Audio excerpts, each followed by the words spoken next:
Well, it's great to see you again, Noel. It's been a number of years. Last time we got together, we were discussing exercise prescription. Yes, we were. So I understand now you are launching a program to address the topic of self-care awareness. Yes, I am. I found it very important to kind of shift the focus because what's most needed now is some awareness on self-awareness Okay. and self-care. So this seems to be the best way to influence the change of health in 2019. Okay. All right. So now, when we talk about self-care, what is self-care? Self-care is the ability or skill to take care of one's mental, physical, and emotional health. Generally, we only talk about physical health, but then now that we're seeing more incidences of mental and emotional health being the cause of physical issues. So now we have a clear way of addressing all three and a way that is kind of proactive for the individual so they could be a greater participant in their own health. Okay. Okay. So now, when you say a greater participant in their own health, Mhm.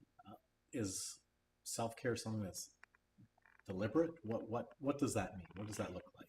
So self-care is essentially being able to know where your balance is when it comes to mental and emotional health. So for example, if I decided to help you move a truck, but I really had no time, I was really trying to fit it in just to help you out, I've extended myself way too much. And if I keep extending myself, my energy in that way continuously, I'm not respecting my mental health and or emotional health. If I decide not to talk about an issue that's bothering me, and we just keep it quiet, we never talk about it, that is not respecting my emotional health. Right. And this will slowly build up into physical manifestations: weight gain, weight loss, stress, high blood pressure, anxiety, and all these things really pop out, but they'll seem like physical issues. So this is why I feel it's really important to kind of participate in this. And this might just be knowing what your balance is. Another thing we tend to do is dysregulate these systems. So our body actually gives us a physical feedback of when we're doing too much. This is generally where things become not fun. So you're working Right. really hard and it's no longer enjoyable. That would Right. be a sign. You're doing something and it's not rewarding. That would also be a sign. You're being fatigued at night. You come home tired and exhausted. This is also another sign. Right. You're disinterested in hanging out with that person, or there's just too much going on. All these feelings of the body saying, you have done too much. Right. I'm sure many people can identify with that. We all struggle with this work-life balance, and Yes, and absolutely. we're running from one extreme to the other. And in this society, though we have more technology than we've ever had, Hmm. we just seem to have less time than we've ever had at the same time. This is actually an interesting phenomenon. So, for example, there's time where you enjoy something, time flies by, right? When you don't enjoy something, it takes forever. So what happens is because our brain is always moving forward to the next thing and we're not actually slowing down, there seems like there's never any time to do anything. But if you actually took a day and decided, you know what, I'm not going to be on anybody's schedule, and you decided to clean the house like you traditionally clean the house with a broom, and you decided to wash a tub with just a brush Right. and soap, you'll realize how much time you You have actually and how do much time that. it Right. takes to Right. get done. And then you'll realize that you're doing way too much That's in your day. interesting. So with self-care, we're always thinking about things to do. Um, you're saying, we need to not be so busy and Yes, to yes. take some time for ourselves. So really, would it be fair to say, Noel, that self-care could be exclusionary, that we should have maybe a no list?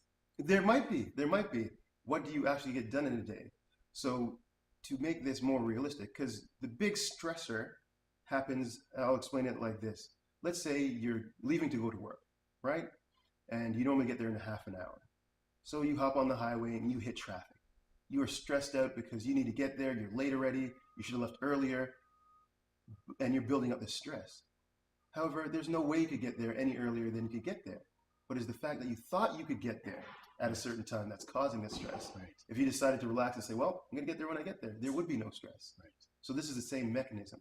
Thinking that we can get as much as we can, that's not realistic, done in a day. Right. And in doing things like a traditional way, mopping and doing these things slowly, you realize how much time it actually takes, and you're more realistic with what you have set for your day. Right. So this would give you more of that balance. This is what balance feels like. Yes. And you realize you're a lot more calm, more easygoing, because your brain's not Right. Right. about everything. one of my personal challenges. We used to assign it as a generational thing. We used to say, "Oh, the kids and their phones, the kids and their phones." But the truth is, my phone, I'm quite often tethered to it. Is there anything that I should be thinking about in terms of my own personal technology devices or device I use for business and self care? Is there a Yes, yes, absolutely. To set a boundary. So when you're home, are you at work? No, you're not. When you're with your family having dinner, are you at work? You're not. Does it matter what social media says when you're with your family? It does not.